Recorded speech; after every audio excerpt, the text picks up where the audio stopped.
Bienvenue dans le Chillbus. À l'entrée, on retrouve le poste de conduite qui est resté dans son jus des années 80. Et ensuite, bienvenue dans la pièce de vie principale. Suite de la visite, c'est l'étage évidemment. Voilà, la chambre double bien sûr.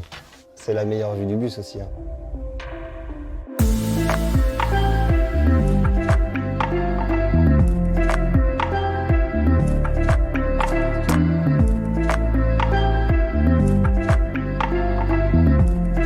L'objectif du Chillbus, c'est de partir faire des road trips en France à la découverte de la nature, des spécialités locales, des gens. C'est un bus qui servait initialement de transport urbain, en fait, en ville. Et on a tout désossé complètement pour laisser que la tôle de carrosserie extérieure pour pouvoir isoler, refaire des câblages électriques, mettre le chauffage, l'eau, etc. Tout ce que je fais depuis 10 ans, j'ai tout appris en autodidacte. Je crois que je dois être un des utilisateurs qui a tapé le plus de trucs sur les moteurs de recherche Google. J'étais en permanence sur Google à chercher sur les forums, sur les sites web, sur les blogs. On évite plein d'erreurs grâce aux tutos. Donc c'était une source d'information inépuisable et essentielle pour moi.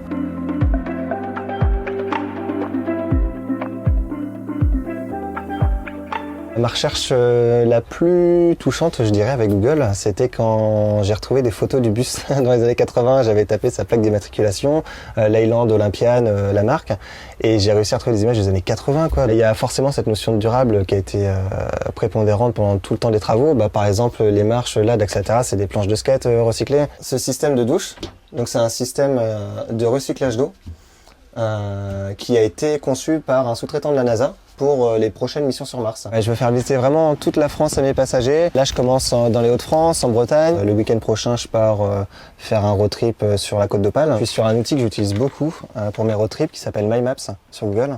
En fait, ça me permet de mettre sur une carte tous les points d'intérêt. On voit d'abord le cap, le parc naturel régional des Caps et Marais d'Opale où je vais passer la première nuit. Maintenant, où est-ce que je dois passer? Moi, je vais voir s'il y a des panneaux d'interdiction au plus de 3,5 tonnes. Voilà, typiquement, tu vois là, interdit aux 6 tonnes, donc moi je peux pas passer, je peux pas prendre ce chemin-là. Quand on est en road trip, moi je prévois toujours des stops chez des artisans, des producteurs locaux. Par exemple là en Bretagne, on va aller voir des distilleries, tu vois, on va aller voir des cidreries aussi. Le côté tourisme local, c'est hyper important, c'est aussi peut-être de ma génération, des plus jeunes, envie d'avoir une empreinte écologique moindre, d'être avec des gens chaleureux, quoi, de toucher de l'humain, je sais pas, revenir à cette bonne vieille terre. C'est ça l'esprit du Chillbus et c'est ça que j'avais envie de vivre et de partager avec les gens.